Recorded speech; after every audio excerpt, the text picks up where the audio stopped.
ഇന്നലെയാണ് നരുവാമൂട്ടിലെ ആന പാപ്പാനെ വകവരുത്തിയത്. നമ്മൾ അവിടേക്ക് പോവുകയാണ്. പേടിയുണ്ട്, പക്ഷേ പേടിച്ചതുപോലെ തന്നെ സംഭവിച്ചു കേട്ടോ. ചേട്ടാ മര്യാദയ്ക്ക് പറഞ്ഞു, ഈ മൈക്ക് എനിക്ക് വിഷ്വലൈസ് അല്ല. ചേട്ടൻ പുറത്തിറങ്ങി ഇതെൻ്റെ ഓർമ്മയുണ്ട്. ചേട്ടാ സംസാരിക്കാനാണ് വന്നത്. വേറെ സംസാരമില്ല, വേറെ സംസാരിക്കൊന്നുമില്ല. പോട്ടെ, നമ്മൾ സംസാരിക്കാൻ വേണ്ട, വേറെ സംസാരമില്ല. ഗേറ്റിന് പുറത്ത് ചേട്ടാ, ഗേറ്റിന് പുറത്ത് സംസാരിക്കാം. ഇറങ്ങി, ഞാൻ സ്ഥലത്തില്ലേ ഗേറ്റിന് പുറത്ത് വരാം. ഇവിടുന്ന് ഫോട്ടോ എടുത്ത് ക്യാമറ പൊട്ടിക്കും. ചേട്ടാ ചേട്ടൻ സംസാരിക്കാനാണ് വന്നത്. ഇത്ര ആൾക്കാരുള്ളൂ. പറഞ്ഞോടാ,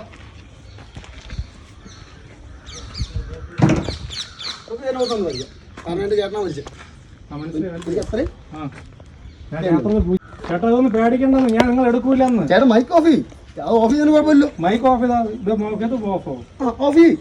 നമുക്ക് നേരിട്ട് സംസാരിക്കാലോ ചേട്ടാ. എടുക്കൂല നിങ്ങളുടെ ഞങ്ങൾ മാധ്യമപ്രവർത്തകരാണ് എന്നറിഞ്ഞ ഒന്നാം പാപ്പാൻ വിഷ്ണുവിന് വല്ലാത്ത അരിശമായിരുന്നു. കാരണം വിഷ്ണുവിൻ്റെ എല്ലാമെല്ലാമായ ഗുരുനാഥനും ജ്യേഷ്ഠസ്ഥാനീയനുമാണ് ഇന്നലെ ഈ ആനയുടെ കൈകൊണ്ട് കൊല്ലപ്പെട്ടിരിക്കുന്നത്. പക്ഷേ ഇവിടെ വരുന്ന ആൾക്കാർ ഓരോന്ന് പറഞ്ഞ് സോഷ്യൽ മീഡിയയിലും വാർത്താ ചാനലുകളിലും ഒക്കെ ഇടുന്നതിൽ വിഷ്ണുവിന് വല്ലാത്ത പരിഭവവും വേദനയുമുണ്ട്. അതൊക്കെ നമ്മളായിട്ട് തിരുത്താം വിഷ്ണു അനുവദിക്കുമെങ്കിൽ എന്ന് പറഞ്ഞിട്ടാണ് ഒടുവിൽ അത് മയപ്പെട്ടു വന്നത്. ഞങ്ങൾ സംയമനം പാലിച്ചതുകൊണ്ട് മാത്രം, അല്ലെങ്കിൽ വിഷ്ണു ഞങ്ങൾക്കിട്ട് ചാമ്പി തന്നേനെ. ആനയെ മെരുക്കാം, ആനപ്പാപ്പാനെ മെരുക്കാൻ കഴിയില്ല എന്ന് തന്നെ നമ്മൾ ഉറപ്പിച്ച ഒരു നിമിഷമായിരുന്നു അത്. ആനയുടെ ദേഹത്തൊക്കെ മുറിവുണ്ടെന്നും ആനപ്പാപ്പാന്മാരൊക്കെ മദ്യപിച്ചിട്ടാണ് അതിനെ നോക്കുന്നതെന്നും അതുകൊണ്ടാണ് അത് ആക്രമിച്ച് കൊന്നത് എന്നും ദുരൂഹതയുണ്ട് എന്നൊക്കെ ആരൊക്കെയോ പറഞ്ഞ് സോഷ്യൽ മീഡിയയിൽ ഇട്ടു. അതിൻ്റെ ദേഷ്യമായിരുന്നു വിഷ്ണുവിന് ആദ്യം ഉണ്ടായിരുന്നത്. കാരണം കള്ളം പറഞ്ഞിടുന്നത് എന്തിന് എന്നായിരുന്നു ചോദ്യം. സത്യം പറഞ്ഞിടാൻ ഞങ്ങളെ അനുവദിക്കൂ എന്ന് പറഞ്ഞതിന് ശേഷമാണ് വിഷ്ണു ഞങ്ങളെ ആ സ്ഥലത്തേക്ക് ഒന്ന് കടന്നു ചെല്ലാൻ പോലും സമ്മതിച്ചു. ചേട്ടാ അന്നല്ല, ഇന്നലെ രാത്രി ഒരു 9 ആന പട്ടയിടാൻ പോയി. പട്ടയിട്ട് കൊടുത്തു. അപ്പോൾ ആന പട്ട ഉൾപ്പെടെ എടുത്ത വഴിക്ക് ആന പട്ട ചവിടിക്കായിരുന്നു. അങ്ങനെ ആന മുന്നിൽ വീഴുന്നു. ആന ഇട സൈഡ് നിർത്തോട് വല സൈഡ് കൊണ്ട് വെച്ച് കുത്ത എന്തോ ചെയ്യുന്നത് കണ്ടില്ല, ഇരുട്ടായിരുന്നു.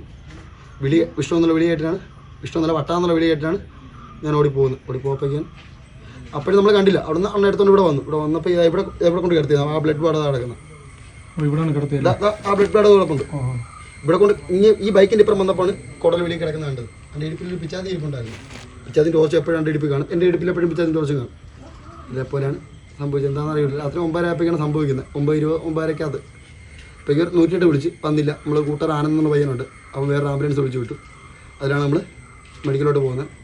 വെളുപ്പിലെ 5 മണിയായപ്പോഴാണ് പോയി. 22 കൊല്ലം ഞാൻ കൊണ്ടുപോകണം നന്ന എൻ്റെ ആശാൻ. ഒന്നും ചെയ്യാൻ പറ്റില്ല, കാരണം ഇത്ര ഗ്യാപ്പുണ്ട്. ഇരുട്ടാ, ഒന്നും കാണാൻ പറ്റുന്നില്ല. ശബ്ദം കേട്ടിട്ടാണ് ഇവിടെ നിന്ന് ഞാൻ ഓടുന്നത്.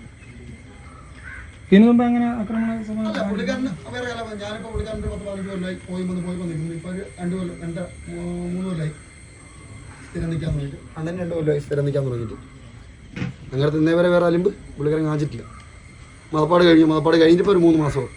ജനുവരി 25-ാം തീയതിക്കാണ് മതപ്പാട് കഴിഞ്ഞ് അഴിക്കുന്നത്.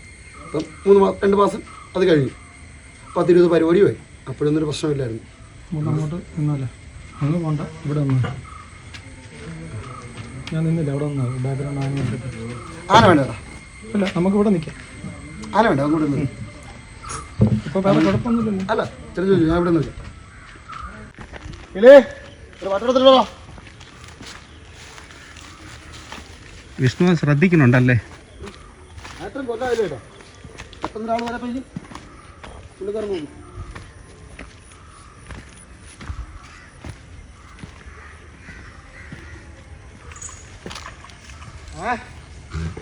എന്നാ ഓ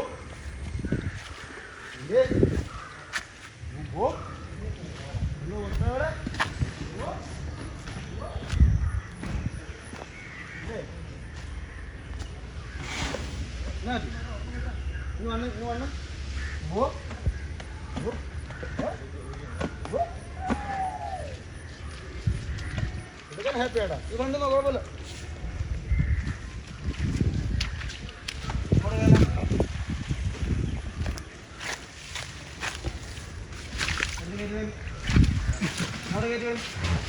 ഇങ്ങോട്ട് കയറ്റി വരാ.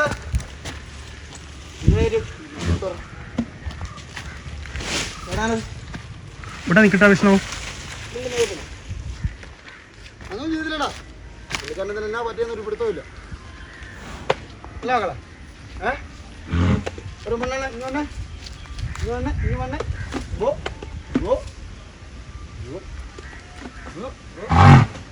ഇങ്ങ് വണ്ണേ നാല് കൊച്ച്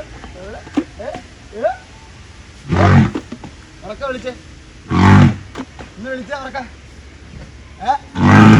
ഒന്നര വിളിച്ചേ ഇന്ന് പൊലിക്ക് വിളിച്ചേ ഇങ്ങനെ ആട്ടി വിളിച്ചേ ഒരു മണ്ണെണ്ണ ഉമ്മ കേട്ടോ മകളോ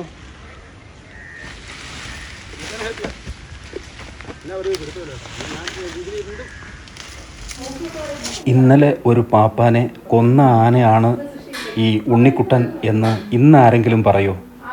ആ ഒന്നാം പാപ്പാനായ വിഷ്ണുവിനോടുള്ള ഉണ്ണിക്കുട്ടൻ്റെ സ്നേഹവും ലാളനയും ചെല്ലവുമൊക്കെ കണ്ടപ്പോൾ നമുക്ക് കൊതിയാവും അടുത്ത് ചെന്ന് അതിനെ ഒന്ന് തൊടാൻ. അത്രയ്ക്ക് അവർ തമ്മിൽ അറ്റാച്ച്മെൻ്റാണ്, ഇഷ്ടമാണ്. പിന്നെ ഇന്നലെ മൊയ്തീൻ എന്ന് പറയുന്ന ആ പാപ്പാനെ വകവരുത്താനുള്ള കാരണമെന്ത് എന്ന് വിഷ്ണുവിനോട് പലവട്ടം ചോദിച്ചു. ശരിക്ക് അതിൻ്റെ യഥാർത്ഥ കാരണം മനസ്സിലാവുന്നില്ല. ഇരുട്ടായിരുന്നു. പട്ടയുമായി ആനയുടെ മുമ്പിലെത്തിയ ആ പാപ്പാന് എന്ത് സംഭവിച്ചുവെന്ന് ശരിക്കും ആ പാപ്പാനും ആനയ്ക്കും മാത്രമേ അറിയൂ. ഒരുപക്ഷെ ഇരുട്ടത്ത് മുന്നിലേക്ക് ചെന്ന് കമിഴ്ന്നെങ്ങാനും വീണിട്ടുണ്ടാവാം.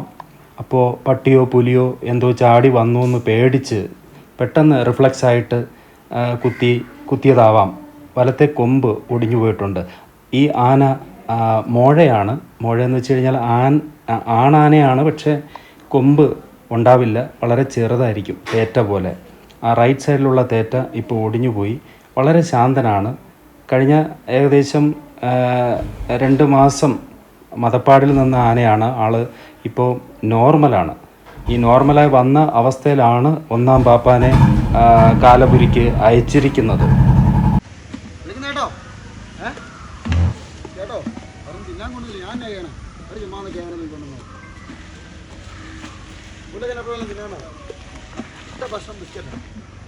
വിഷ്ണു 4 കാലിലും ഇപ്പൊ ചങ്ങലിട്ടൊക്കെയല്ലേ? അല്ല,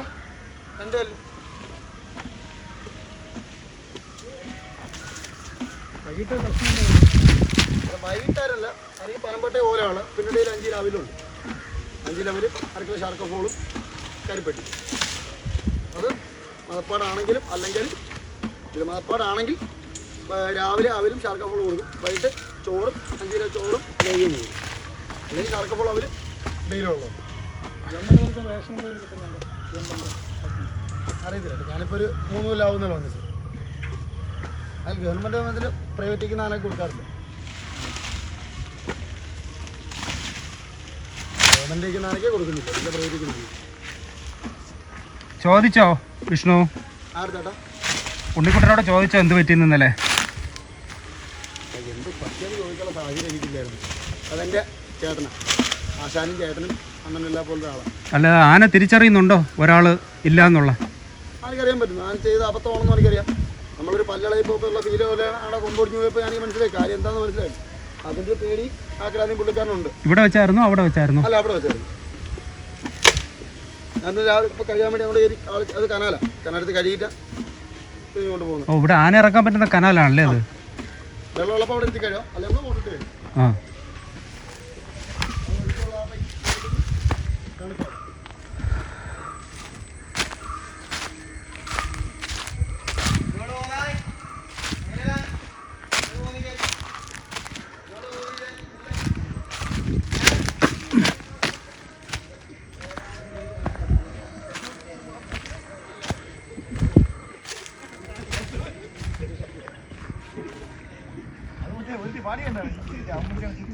ഇവിടെയല്ലേ ആന ഇറക്കി കുളിപ്പിക്കുന്നത്?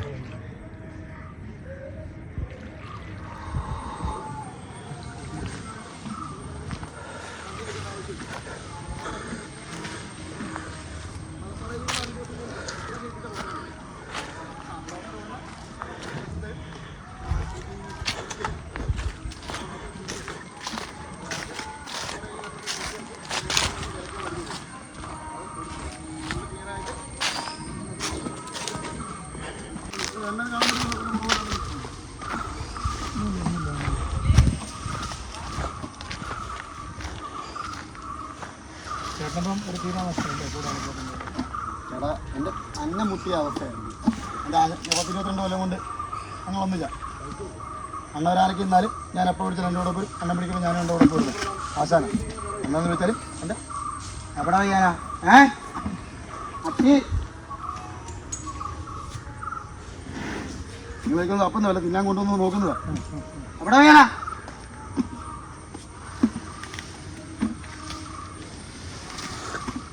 വിഷ്ണു, എന്താണ് ഇങ്ങനെ വലിഞ്ഞ് അങ്ങോട്ട് നിൽക്കുന്നത്?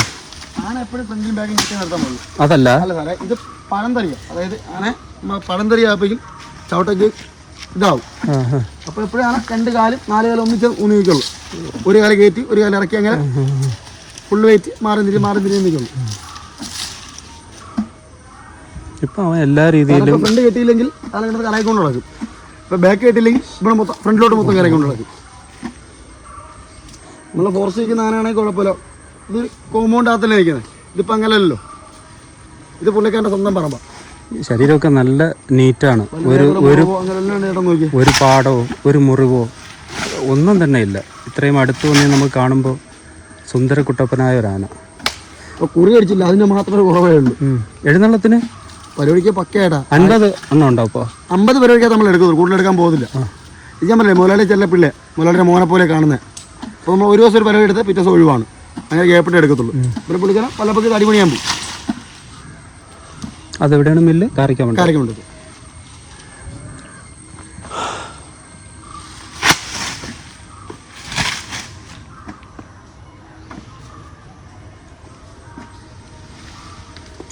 ഇതിന് കൊടുക്കാൻ വേണ്ടിയാണ് ഇത്ര വാഴ കെട്ടിക്കുന്നത്. കൊല ഉണ്ടായാലും ആന ചൂടാണെങ്കിൽ അപ്പോൾ വാഴ വെട്ടിയിട്ട് കൊടുത്തതാണ് മുതലാളി പറഞ്ഞിരിക്കുന്നത്. ഒരു ചാനലിൽ കണ്ടതാണ്, ശരിയാണോ എന്നറിയില്ല. ആനയുടെ അടുത്ത് ചെന്ന പാപ്പാനെ ആന തുമ്പ് കൈ കൊണ്ട് ചുറ്റിയെടുത്ത് ആദ്യം എറിഞ്ഞു എന്നാണ് പറഞ്ഞു കേട്ടത്. ഞാൻ ഇന്നലെ സത്യം പറയാം ഐസിയുടെ ഫ്രണ്ട് വയ്ക്കപ്പോണ് ഇത് കാണുന്നത്, ന്യൂസ് കാണുന്നത്. ദുരൂഹത, ആനയുടെ ദേഹത്ത് നിന്ന് പാപ്പാനെ ചുറ്റിയെടുത്ത് എറിഞ്ഞെന്നൊക്കെ പറഞ്ഞു, ദുരൂഹത എന്നൊക്കെ പറഞ്ഞു. അതല്ല വിഷ്ണു, തുമ്പി കൈ കൊണ്ട് ആന എറിഞ്ഞു പുള്ളിയെ എന്നാണ് പറഞ്ഞത്. അങ്ങനെ പിടിച്ച് ചുറ്റി എറിഞ്ഞതാണോ സംഭവം? അണ്ണൻ ആ തലയിൽ നിൽക്കായിരുന്നു. അവിടെ പട്ടയിട്ട് കൊടുക്കാൻ പോയപ്പോഴേക്കും അണ്ണൻ പട്ടയിട്ട് കൊടുത്തിട്ട് അണ്ണൻ തിരിഞ്ഞു മുമ്പ് പട്ട ചവിട്ടിട്ടുണ്ടായിരുന്നു. പട്ട വലിച്ച കൂട്ടത്തിൽ അണ്ണൻ ഫ്രണ്ടി വീഴുന്നു. അപ്പോൾ ഇരുട്ടല്ലേ, ആനയും പേടിച്ചു. എന്താ ഉപദ്രവിക്കുന്നതാണ്, ആനക്കാരനാണോ എന്നൊരു പിടുത്തമില്ലായിരുന്നു. അങ്ങനെ ആന ചെയ്ത്. അപ്പോൾ ഞാൻ അവിടെ നിന്ന് അണ്ണൻ എന്നെ വിളിച്ച് എൻ്റെ പേര് വിഷ്ണു എന്നാണ് വിളിക്കുന്നത്, എന്നെ വട്ടാന്നാണ് വിളിക്കുന്നത്, എല്ലാവരും അറിയപ്പെടുന്നത്. വിളിച്ചു, ഞാൻ ഓടി വന്നു. അപ്പോൾ ഈ അണ്ണൻ എടുത്തോളൂ, പക്ഷേ അങ്ങനെ കാണുന്നില്ല. നമ്മളവിടെ പോയപ്പോൾ കാണുന്നത് കൂടുതൽ വിളി കിടക്കുന്നു. തെറ്റിദ്ധരിച്ചു എന്ന് വേണമെങ്കിൽ പറയാം. അപ്പം ഇരുട്ടത്തെ അബദ്ധത്തിൽ സംഭവിച്ചു പോയതായിരിക്കും. അത് ആരാണെന്ന് എന്താണെന്ന് എനിക്ക് തിരിച്ചറിയാതെ പറ്റിപ്പോയത്. അതിലൂടെ ഒരു കൊമ്പും നഷ്ടമായി. വലത്തെ കൊമ്പ് ഒടിഞ്ഞു. അതിൻ്റെ വേദനയും കാര്യമൊക്കെ ഉണ്ടാവുമോ തുടർന്ന്? അല്ല, അത് കൊമ്പ് നമ്മൾ ഈ ഫുള്ള് പൂർണ്ണമായിട്ട് അകത്തുന്നില്ലല്ലേ. ഇപ്പോൾ ഈ പീളിക്ക് അകത്ത് വെച്ച് പല്ല് പകുതി ഒടിക്കുന്ന പോലെ ഒടിഞ്ഞു പോകുന്നത്. വിളിക്കുന്ന വെള്ളം നിറയും. കുഞ്ഞാകെ കൂടിയല്ലേ, 26 വയസ്സ് പ്രായമുള്ള ഉണ്ട്, ഇറങ്ങി വരും. ഇപ്പോൾ ആൾക്കാർ വേണമെങ്കിൽ ഇപ്പോൾ സോഷ്യൽ മീഡിയയിൽ കുറേ കമൻറ്റ് എടുത്തിട്ടുണ്ട്. അവിടെ കാലിൽ തല്ലിയിട്ടാണ്, അല്ലെങ്കിൽ ഞാൻ അങ്ങനെ പൊട്ടിച്ചാൽ ഇങ്ങനെ പൊടിക്കുന്ന മുറിവെന്ന്. ഒരു ദേഹത്ത് എൻ്റെ മുറിവില്ല. ആണെങ്കിൽ എല്ലാ മുറിവ് വല്ലതും ഉണ്ടോ? ഇല്ല. തല്ലി പൊടിച്ച് ഉറപ്പാലും മുറിവ് വരും. തല്ലോ മതം ഇവിടെ കോപ്പ നിന്നെ തല്ലാനല്ല വന്ന പോയേക്കും. ഇതാണ് ഏറ്റവും ബാക്കിൽ നിന്ന് വാല തല വെച്ചിരിക്കും. കളിപ്പില്ല ആ ഒരു ചിന്തപ്പോൾ അല്ലാതെ അങ്ങനത്തെ ഒരു കലാപോ വേറെ മുറിവൊന്നുമില്ല. ഒരു വയലൻ്റുള്ള ആനാണെങ്കിൽ എന്നെ ഇപ്പോൾ ഇനി നിർത്തുമോ? നിങ്ങളെ നിർത്തുമല്ലേ? ഇപ്പോഴാ പറപ്പിക്കൂലേ? ഇപ്പോഴും ചേട്ടൻ വന്നപ്പോൾ കഴിക്കൊണ്ട് കയറി വരുന്നല്ലേ ഇടം കാണുന്നത്.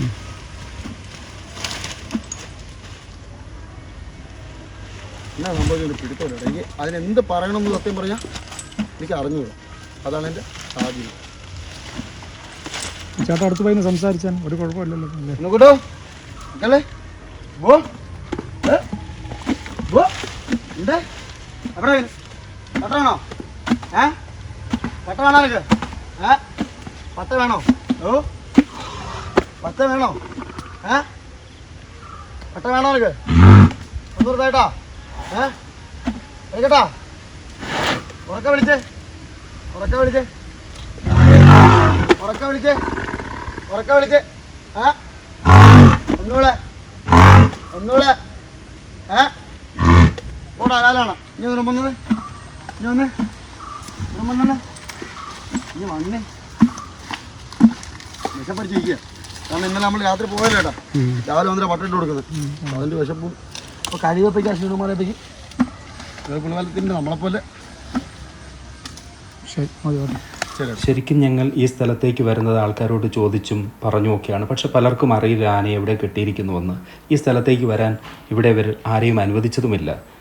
ഒരു സ്ഥലത്തെത്തിയപ്പോഴേക്ക് പ്രത്യേകിച്ച് ആനയുടെ ചൂരറിഞ്ഞു. ആ ഒരു ആനച്ചൂര് അറിഞ്ഞ സ്ഥലത്തേക്ക് ഞങ്ങൾ വണ്ടി ഓടിച്ച് ചെല്ലുകയായിരുന്നു. അവിടെ ചെന്നപ്പോൾ ഉള്ള സംഭവമാണ് തുടക്കത്തിൽ നമ്മൾ കാണിച്ചത്. ഒരു രീതിയിലും ആ സ്ഥലത്തേക്ക് ക്യാമറ വയ്ക്കാനോ അവിടെ നിൽക്കാനോ അനുവദിച്ചില്ല ആനയുടെ പ്രിയപ്പെട്ട പാപ്പാൻ. തിരിച്ചും ഇവരുടെ നല്ല ആനപ്രേമികൾക്ക് എല്ലാം ഇഷ്ടം തോന്നുന്ന ഒരു ആനയാണ് ഉണ്ണിക്കുട്ടൻ. നമുക്കറിയാം മനുഷ്യർക്കും ആനയ്ക്കുമുള്ള സ്വഭാവ സവിശേഷതകൾ ആൾമോസ്റ്റ് ചെറിയ ഒരു അതിർവരമ്പ് മാത്രമേ ഉള്ളൂ. ഞങ്ങളങ്ങോട്ട് ചെന്നപ്പോൾ മതപ്പാടുള്ള ഒരു ആനയെപ്പോലെ ആയിരുന്നു ഈ പാപ്പാൻ. ഇപ്പോൾ വളരെയധികം മെരുങ്ങി തണുത്ത് ശാന്തനായിരുന്ന് ഞങ്ങൾക്ക് ആ കഥകളൊക്കെ പറഞ്ഞു.